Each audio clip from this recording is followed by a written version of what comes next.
First speaker is Mary Dean.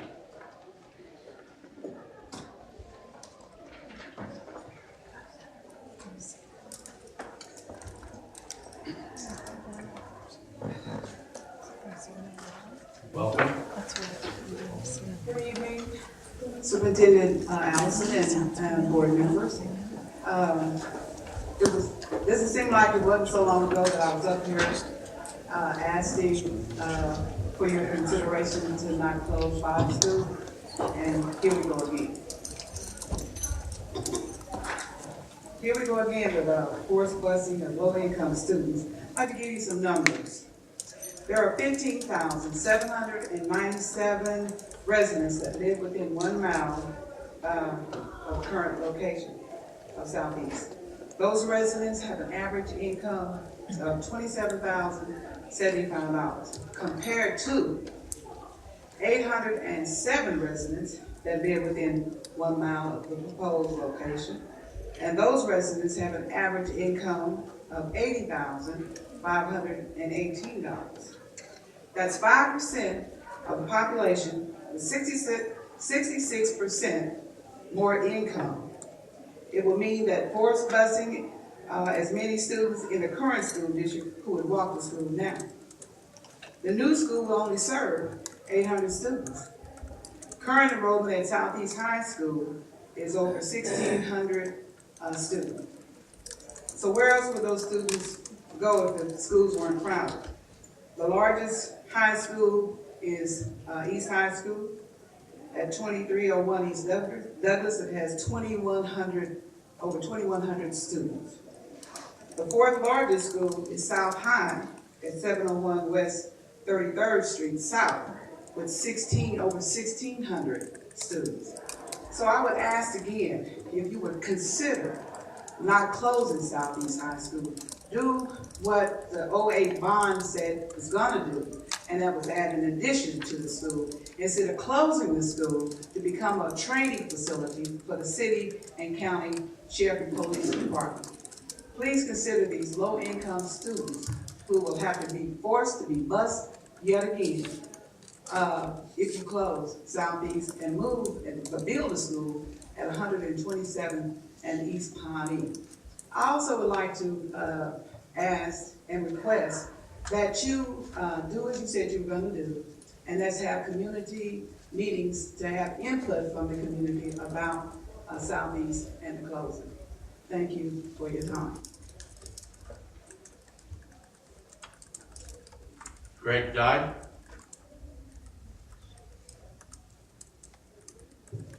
I'm Greg Dye, the resident of Wichita, Kansas for 68 years. I graduated of Southeast High School in 1964. As I was walking through the door this morning, or a while ago, this afternoon, I noticed this school was built in 1928, 85 years old. That's one of the reasons we close schools, because the building cost goes up to keep them operating. And Southeast High School is about 30 years newer. And my understanding is this busing thing, I might be wrong, costs about $25 million a year. It doesn't teach anybody anything. I walked to school 10 blocks, all through school 10 blocks. It didn't hurt me. It kept my health pretty good. As you can see, my health is pretty good today, and I'm 68 years old. We keep talking about health of the kids. You know, exercise is very important, especially eat a candy bar. And riding the bus and having buses pick people up right at the front door is ridiculous. And if you look at the 25 million, if I'm accurate, and you look at it for 20 or 25 years, you're getting into some real money here that could go towards maybe paying the teachers a little more, have more teachers. But closing a school that's not very old, I don't think it's a good idea. They're going to bus them another 6 miles. It costs gasoline for the buses to drive those 6 miles. As we know, the price of gasoline is awful high, not to mention the pollution that comes out of the buses that nobody ever talks about.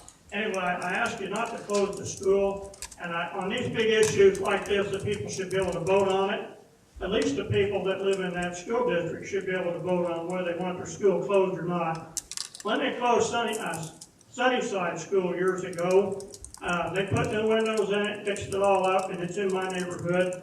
They put a crosswalk at Fence Hillside and across Grove and a crosswalk over Kellogg, and they closed the school after all the people signed a petition not to close the school. So that's wasted money, you know, and you know, it's just ridiculous. We need to really count our dollars here and prioritize a little bit better and use a little bit more common sense.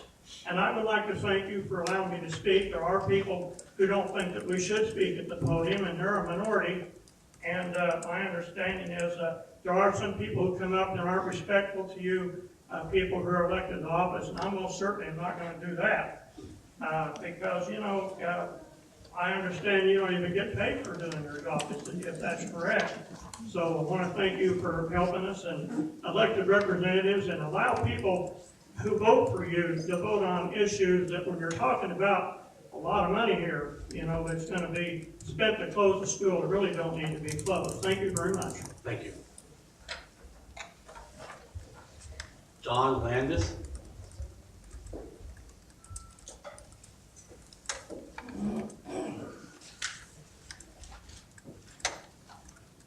Welcome. Good evening, and thank you very much. Good evening to the board, to Mr. Allison, Superintendent Allison, and thanks for the opportunity to speak. I have a number of petitions, just a portion amount of them that I've collected, and I don't know which one of you gets these, but the point being, is we were out gathering signatures in the neighborhood, in the community. The people in the neighborhood are very passionate about this issue, and they wanted to know, and they asked me to ask you, where are you at? Where are you at in the community? In 2008, you were at our churches, at our community meetings, and you were selling the bond issue, and you made promises in 2008 about what you were going to do with our high school, Southeast High School, how you're going to fix it up, how you're going to build a new school out there with 800 to 1,200 students to take care of that issue, but you said you would keep the building in Lincoln and Edgemoor. People are upset, and they want to know, you were out there in 2008, but you're not out there today. They want to know why. Why aren't you out there talking directly with them to find out how they feel? They have much passion about this issue. It has also come to our attention today that the Sunrise Apartments adjacent to the school property has been for sale for a year. Has the administration shared that with the board? I don't know. But in closing, I'd like to just quote my late mother, who told me that the truth is the truth, the whole truth, and nothing but the truth. I thank you very much. Peter Grant.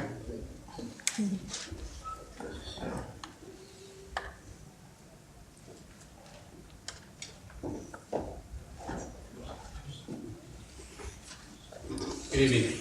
Good evening. Good evening, Superintendent Allison, which is the school board. I'm Peter Grant. Besides, I'm running for the school board. I have to speak up on behalf of keeping Southeast High School. Why? Because the school should not be closed just because times change and some of things, such as the superintendent school board, that a new school would be a better choice. First off, to build a big enough school in the Southeast project costs upwards of over $50 million, not $30 million as originally planned. By keeping Southeast and upgrading and enlarging, the cost would be about $15 million, not including the cost of land. Southeast is in a vibrant neighborhood along with a middle school and elementary school. What happens to those schools after the high school closes? If land should be bought to help out, like they did with North High, the same could be accomplished with Southeast. People, the Central County Commissioner, Jim Skelton, was appalled that the school district considered to close Southeast.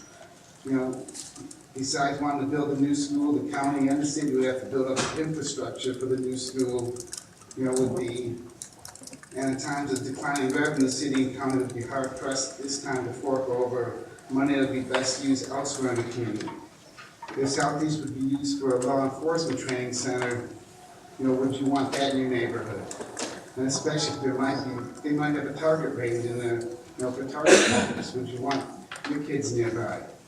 Just because someone may be willing to buy Southeast today for some purpose does not mean that tomorrow when it's available, they'd still want to buy it and use it. I've been over they have a website that I've been to that says, let's save Southeast, It's on Facebook, and the residents are, up in arms. The school board needs to go to the site, read it, listen to the will of the people. This is your tax and bond money at work. Make sure the school board are good stewards and spend their money wisely.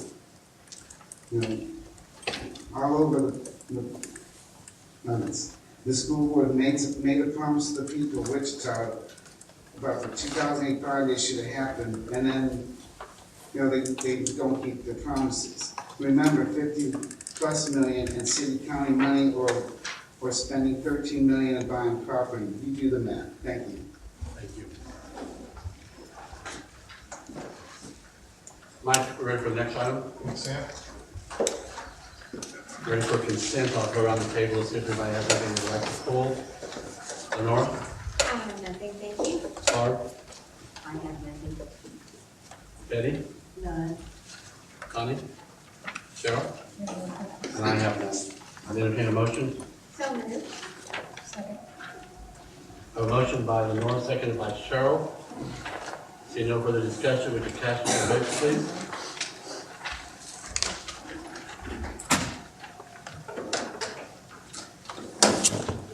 Motion passes 6-0. Mike, the next item? Southeast High School, in the 2008 bond, adding 4 general classrooms, special ed suite, and then significant athletic upgrades, both interior and exterior. The auditorium has been completed, and then music suite designed as FEMA shelter, and then looking at the technical education area. And then on the new southeast quadrant, it was construction of a high school for 800, expandable to 1,200 or more. And then new district stadium and track seating for 5,000.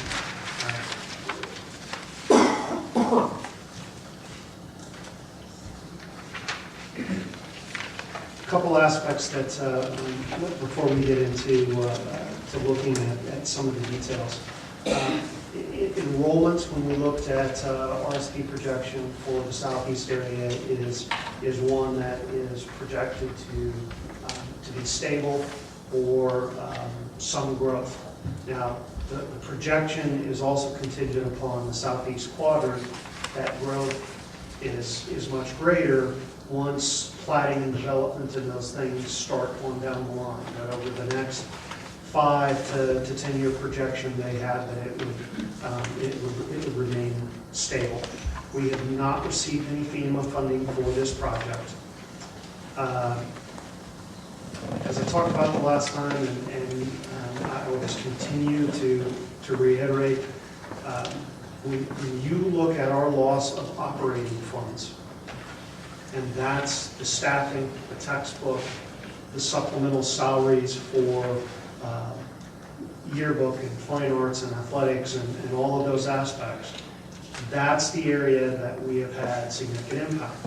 It's why you all had to make difficult decisions a year ago around the ability to, could we afford to open the new buildings and continue to staff the old buildings? And the answer was no, and we had to look at those options. How do we best utilize state-of-the-art classrooms for our students as we look at all of these pieces? There will be a transportation cost impact that we need to address, and currently we're working on that. The transportation is going to be one of those that when we come back and we talk about it, it's going to be arranged, because there are conscious decisions we can make based on start time and some other aspects that can have a huge impact in what those transportation costs look like. And then when we think about our capital outlay funds, I just want to reiterate that it's been over $20 million, which we had planned on including in these bond projects because of the loss of capital equalization. Will we receive equalization anytime soon? It doesn't appear so. However, that was an area that the panel of judges most recently in their decision felt that the entire capital outlay component for state financing was unconstitutional if they didn't address the equalization. So I take that as hope, but if we look at the last Supreme Court decision, it didn't take more than 18 months before both the executive and legislative branch ignored that decision. So these are the aspects that continue to hamper us when we look at building a new southeast quadrant and renovating the current southeast. And that's really going to be the deciding factor in the ultimate decision is how does that look. As I said, we continue to look at information as we look around staffing and those estimates on what possibility is there if you open, how does that impact boundaries, how does that impact staffing, all those aspects we'll continue to work on and be able to bring back more information. Property acquisition costs and challenges are a significant concern, and I expressed that the last time. When you look at our experience with North, you look at potential everything from we don't yet know full extent of utilities, of drainage, of all the requirements if we can vacate a street, and you'll see why here in just a moment. And please correct me if I am stating something that my feeling as the board has been pretty straightforward in saying. Two aspects as we think about Southeast. One, Southeast will not disappear. The high school is not being closed and students redistributed to other buildings. That is not at all what we have discussed. The issue is, do you renovate Southeast and do you open a new Southeast Quadrant High School? Or do you move the current Southeast to a new Southeast Quadrant High School? That's what's been discussed. Somehow there has been a misconception of closing Southeast and redistributing those students to other high schools. Now, if we open a new building and maintain the current Southeast, there will be significant boundary impact to not just those two schools, but to east and to west, and those are some of the aspects we're going to have to take a look at. And we have to be very cognizant of the issues that occurred when Northwest opened and how that impacted West. And there are some lessons learned there that we don't want to repeat. So that is another caveat to that, but there is no intention. The traditions of Southeast, all of that stay. Southeast continues to exist as it has, as a very viable, important part of Wichita Public Schools. It is not being closed and students being dispersed elsewhere. And I think that's kind of in the vacuum as folks are wanting decisions and don't want to wait for the process and your ability to work through that deliberately. Of course, the vacuum, things get put in when there isn't the definitive answer that everybody wants. The second is there is no intent, if Southeast was to be vacated, for that building to be a vacant building. It will not be an empty building. And I know there have been comments made, and we've all received various emails about what that would do in having a vacant building with vandalism and those types. It will not be vacant. And I think you all have made that perfectly clear that that would not be a consideration for you if there weren't some potential options for the use of that building. So those are two big items I want to say up front. And if that is not the feeling of the board, then we'll have to change assumptions as we move forward. But that was my understanding from your discussion at the last meeting. All right. So as we take a look at the recommendations, again, just as I said, for the current Southeast, we have the first option, which is do the building expansion and improvements as defined in the 2008 bond plan, or relocate to new location and repurpose the existing building. Then as we take a look at the new southeast quadrant, option 1 is opening the building as originally was discussed for 800 students, or expanding the academic portion of the building so that it could handle 1,800 students in the new plan. The design of that plan in the common areas, when you look at the gyms, you look at the cafeterias, and all, are intentionally designed to be able to handle expansion as we grow. The issue, and you'll see that on the plan here in a minute, is around the academic space when we go to expand the number of students. So let's start with the current southeast and look at option 1 on what is currently in the plan. Okay, this is a plan looking at the proposed bond issue described project.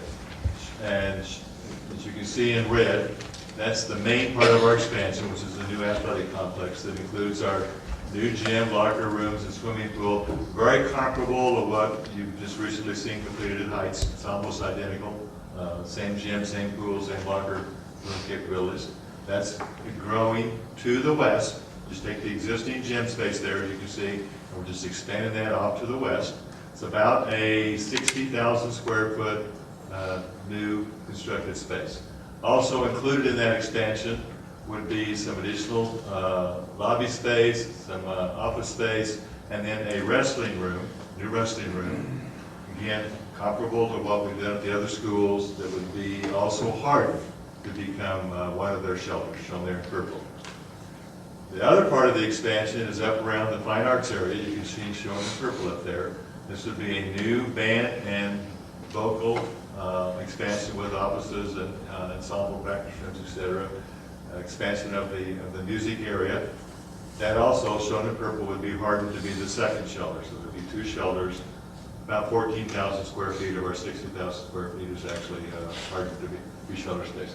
The areas shown in yellow, those are existing spaces that get modified in some way with some renovation, whether that might be just a change of its nature or that could be a complete renovation of those spaces. And we looked at the site, and a concern on the site is that with the space available between the new expansion shown in red to the west and Pinecrest, there's not enough room to accommodate a new full-size baseball field, which is one of your goals, a full-size ladies softball field, 8 new tennis courts, some additional new parking, as well as some practice area for football and soccer. So you can see in this option, we have 2 options. One is to acquire about, I think there are 20 residences located to the west, about 4 acres of land that would be acquired under this option to allow the expansion and construction of those additional activities. This would be very comparable to what we are building just north of North High School, as far as the space is concerned. The track that you can see to the south, practice football field, that's already been completed. That was done earlier, and that is also shared by Curtis, shared by Southeast and Curtis, and there is also an existing soccer field that is shared by Curtis and Southeast in that south area. And one of the issues as we look at this site is wanting to compare to the standards that were established for the athletic activities areas, each of the high schools, that were being as equitable as possible based on those standards from high school to high school. From Lincoln on Pinecrest, or how many houses are we talking that we would have to buy to accommodate the baseball field and the softball field? Do you have any idea of that? It's about 20 It's units. about 20 units. What did we buy over here? It's about 20. We're about 32, I believe, didn't we? 31, 32? Yeah. Okay, thank you. And just some of the differences to note. Here at North, we have some multi-family use. Predominantly, they were individual residences. Here, that section is all duplex, fourplex. I mean, it's multiple family That is a single owner.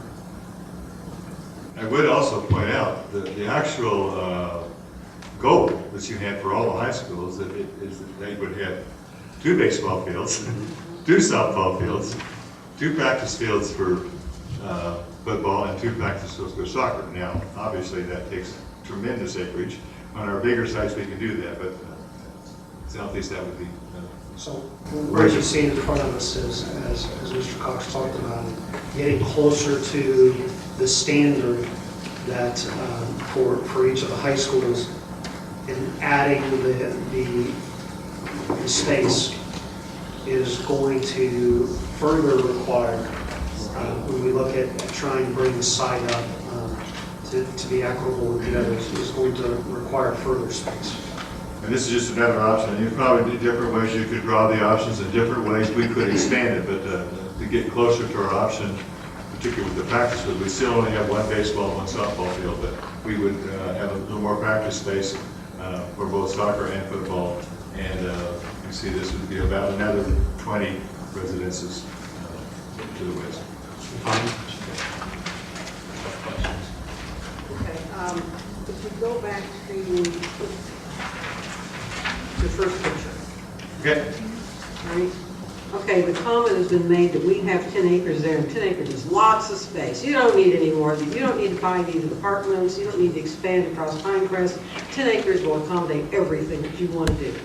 So would you please show me on this picture up here where the 10 acres starts and stops and where it is? As best you Basically, can. yeah, it's right. Come on down to the drive that comes in. Right there. Right. So it comes down there, so that 1 practice field would be in the 10 acres. And that is also all the PE space. That's one That's the physical education space, for all the PE classes. all the classes. And both Curtis and Southeast? For Southeast. For Southeast. And I believe Curtis uses, Mr. Pfeffer, correct? The practice soccer field and the track and turf. This area through here. Okay, now I just want to make sure I'm clear on what you're telling me.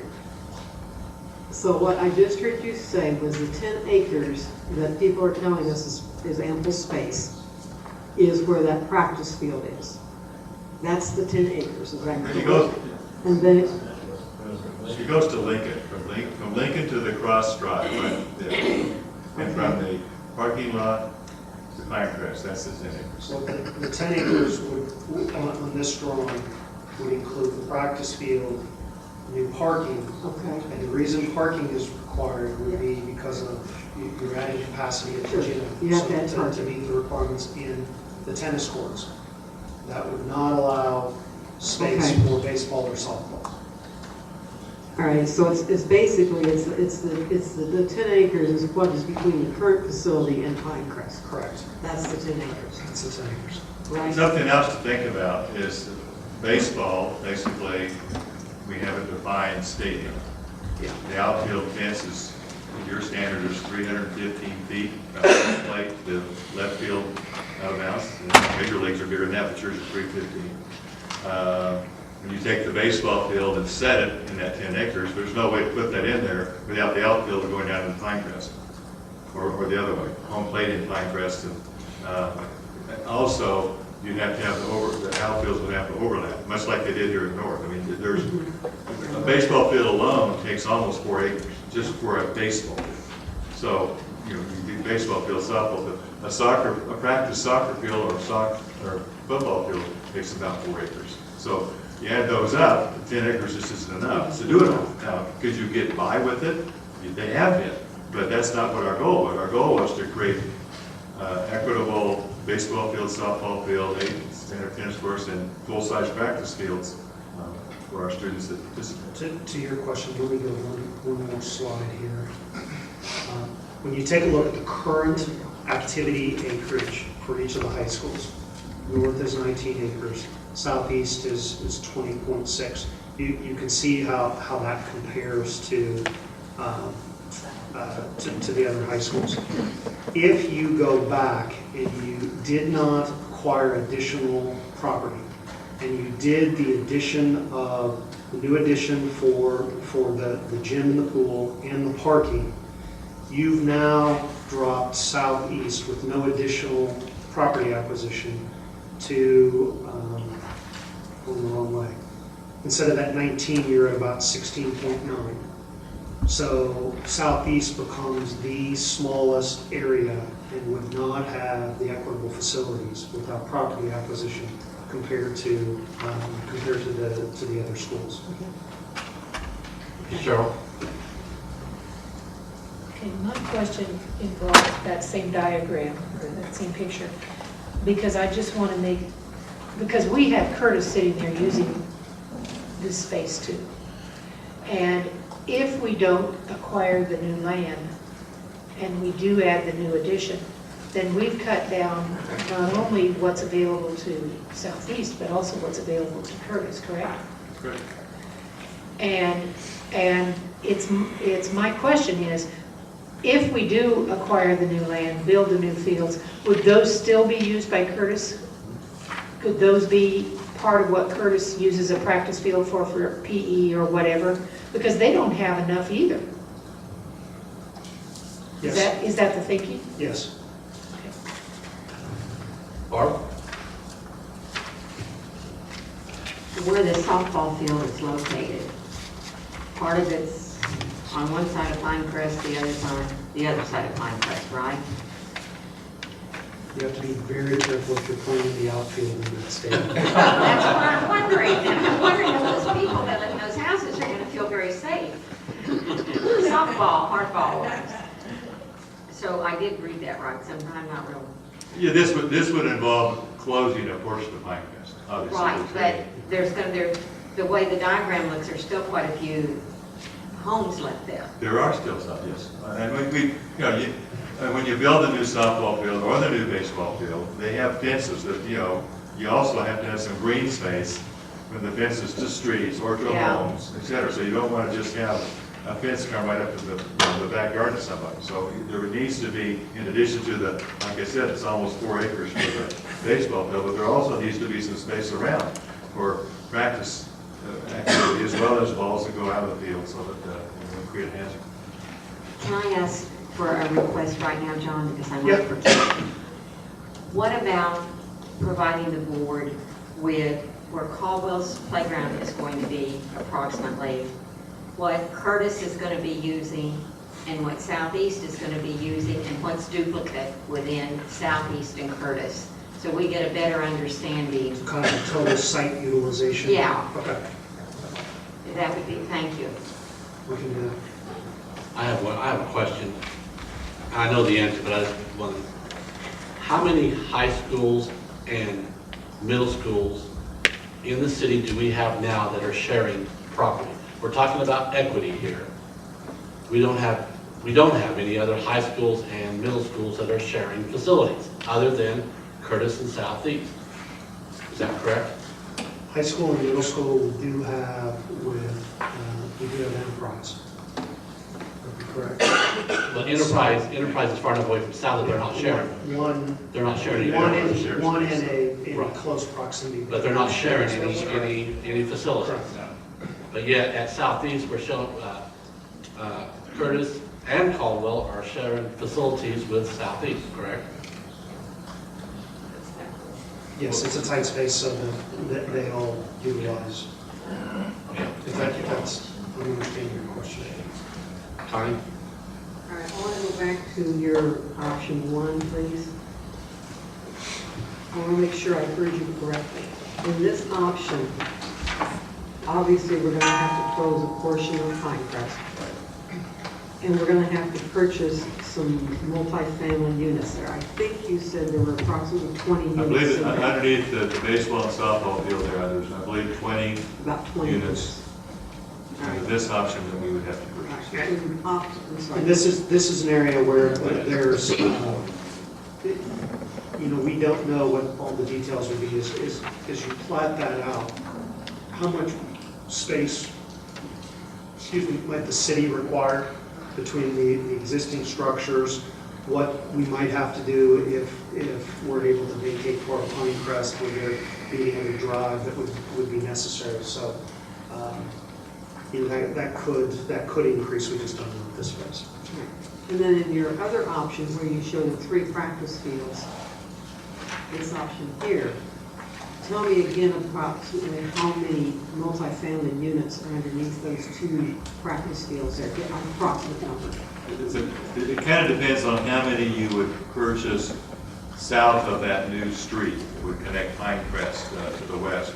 But approximately another 20. So we'd be looking at a total of 40 purchases. Right. Who owns that property? Builders Inc. Builders Inc. And who's the CEO of Builders Inc.?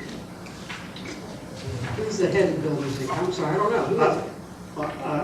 I'm not sure who the CEO is. I believe that Mr. Garvey, who has spoken to the board, is one of the owners of that property, as I understand. So Mr. Garvey, who's been down here telling us to build on this property, wants to sell his 40 units to us. Has anyone asked me if he'll give it to us? We have not had any discussions regarding acquisition of the property other than in conceptual nature. Well, if he's so concerned about the area around Southeast, maybe he ought to donate all of this to us. That might change things dramatically, but I'm not Mr. Garvey. Thank you.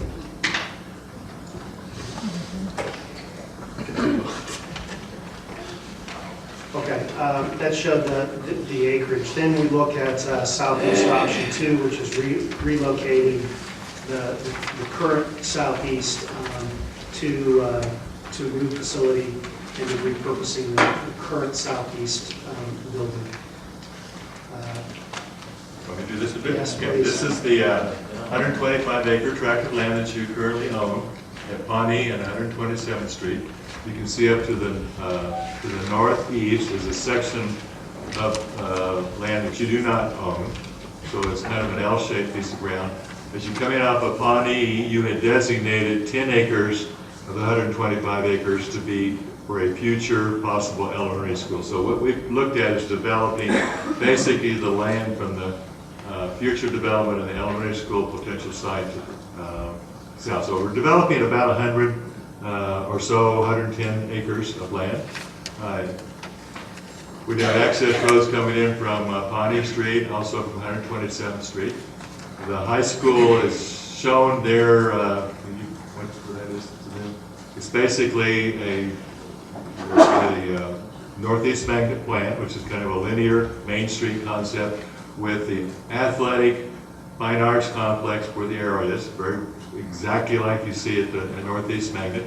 And I would point out that those are all sized for your standards for an 800 student or 1,800 or 2,000 student high school. Those, the gym, swimming pool, locker rooms, all those are the size for the larger size.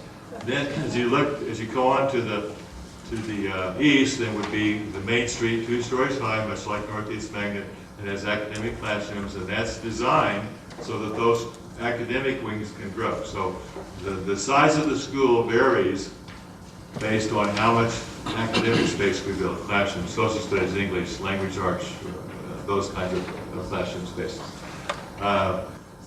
The building, as you see, if it was fully expanded, would be approximately 280,000 square feet in size. The current Northeast Magnet is 200,000 square feet. So adding about another 80,000 square feet of space is how you grow from the base building to the large building. Okay? Then the real advantage of this site, obviously, compared to what we've been looking at, is that on 110 acres, much like Northwest High School and Heights High School, we have lots of space to do our outdoor activities. You can see we have the stadium space. Again, if you look at Northeast Magnet, you see the bowl that was built for that to happen someday in the future, but that would be our stadium. We have track and field.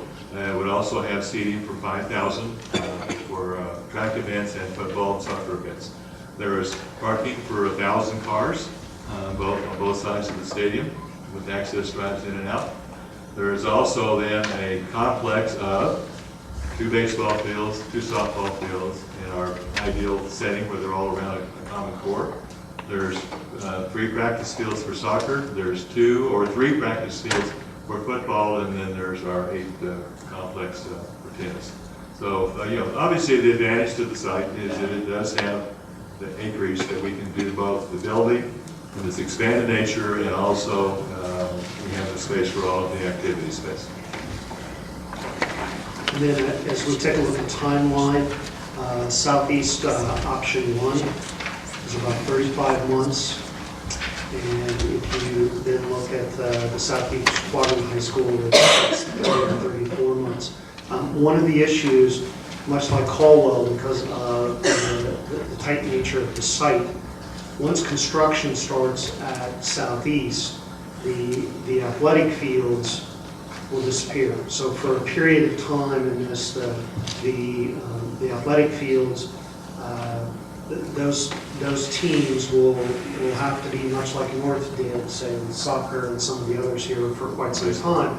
Yes. We'll have to transport or move to a different site for them to be able to practice, and that's just the nature of the staging of that site. So that would be consequences as construction will begin. Bill? I just wanted to clarify something that you said, and that was that the infrastructure for the building, the library capacity, the cafeteria, all that infrastructure piece, would be built for 2,000? The infrastructure, when we talk about the core spaces, that's, the auditorium, the 900-seat auditorium, the cafeteria and kitchen, the 2,400-seat gym with the track, the swimming pool, the locker room spaces, the music, the band room, the vocal room, all of those spaces are designed to accommodate either an 800-student capacity like we started out in Northeast Magnet, or it could grow to 1,800. It's just a matter of how much additional classroom spacing we do as we would expand those wings. Okay, so. But you can start with 800, you could then grow it to 1,200, you could grow it to 1,600, you can grow it to 1,800, depending on how big the academic wings would become. Okay, yeah, I want to make sure that I'm hearing you exactly right. It can grow up to 1,800 the way that it's built.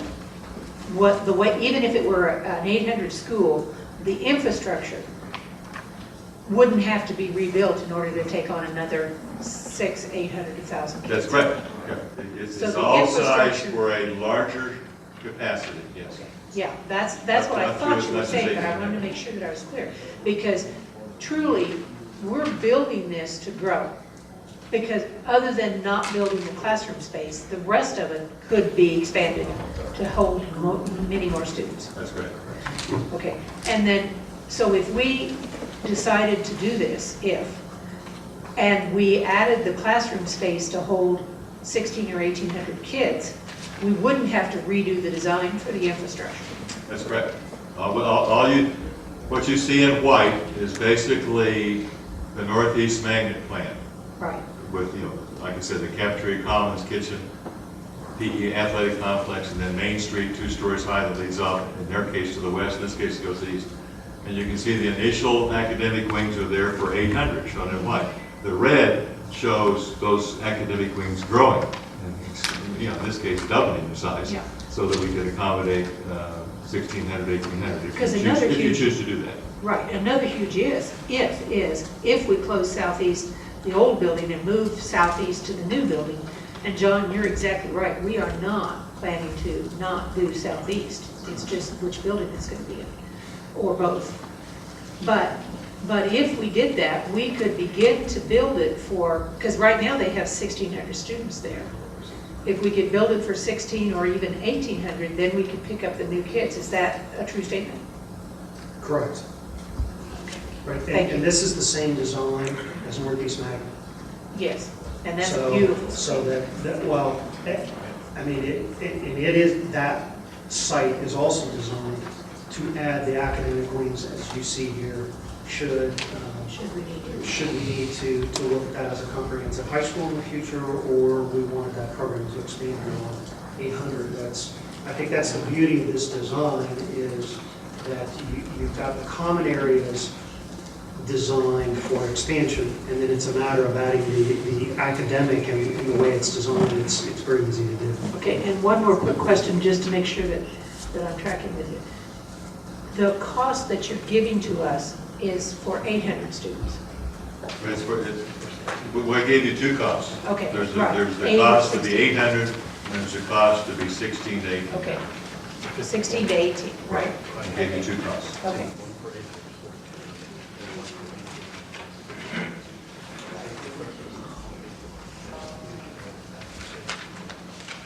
Okay, thank you.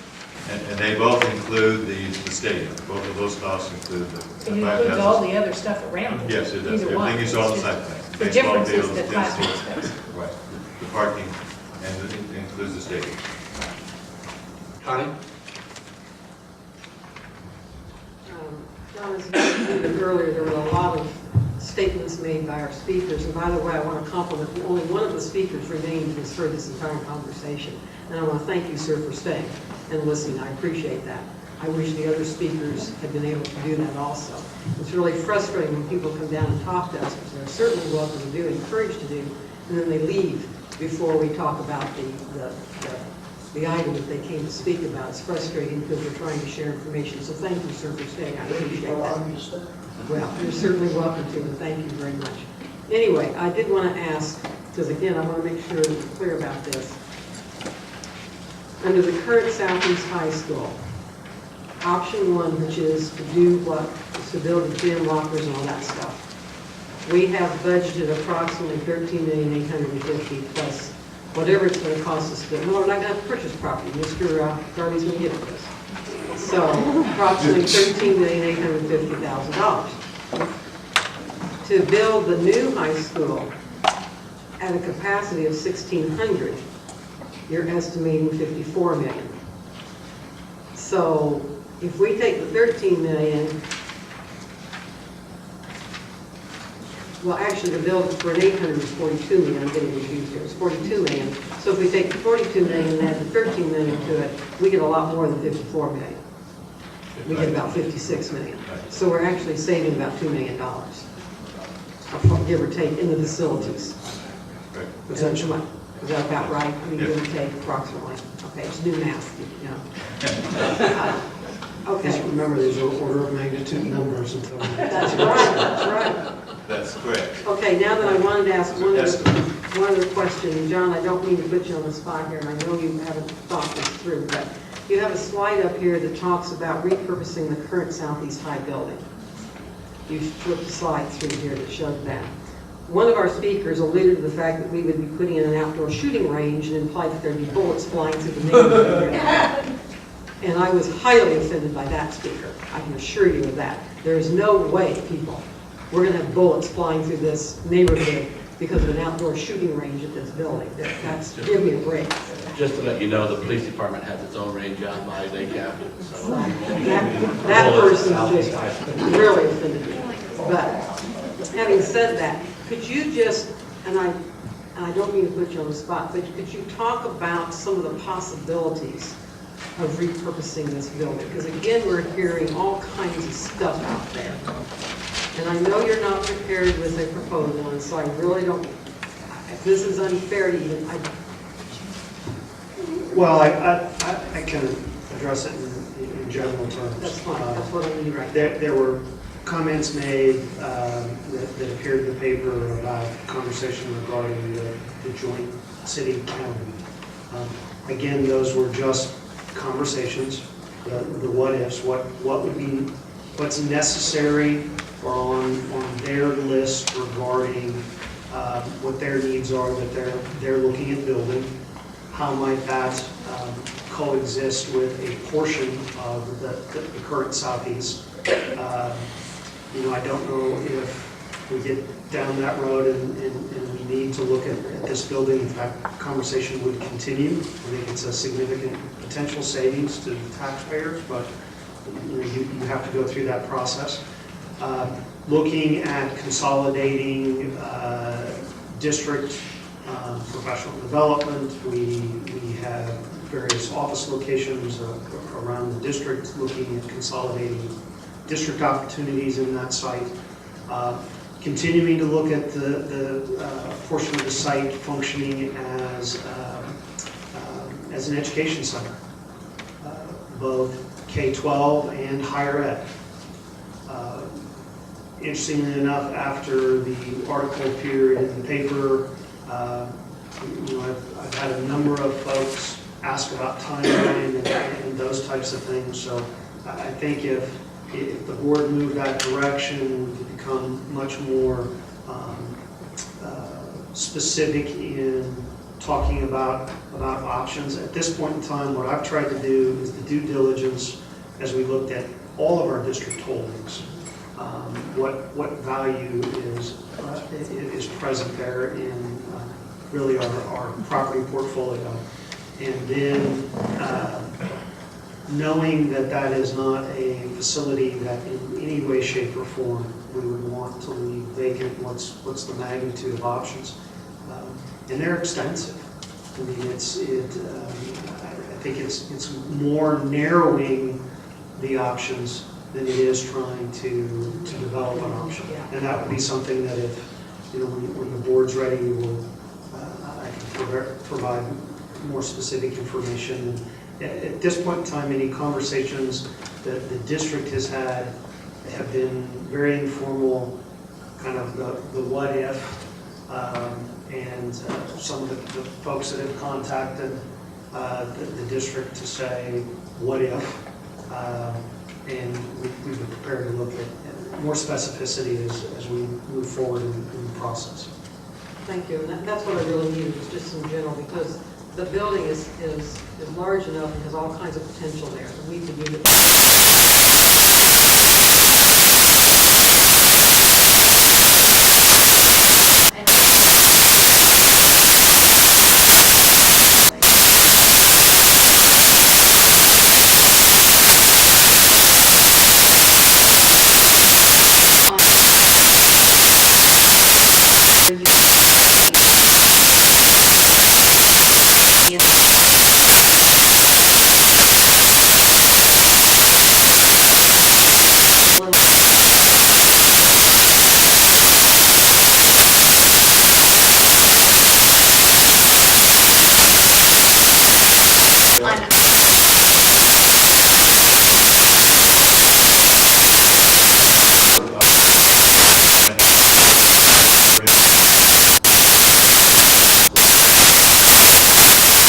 Like what you're in here, the actually unique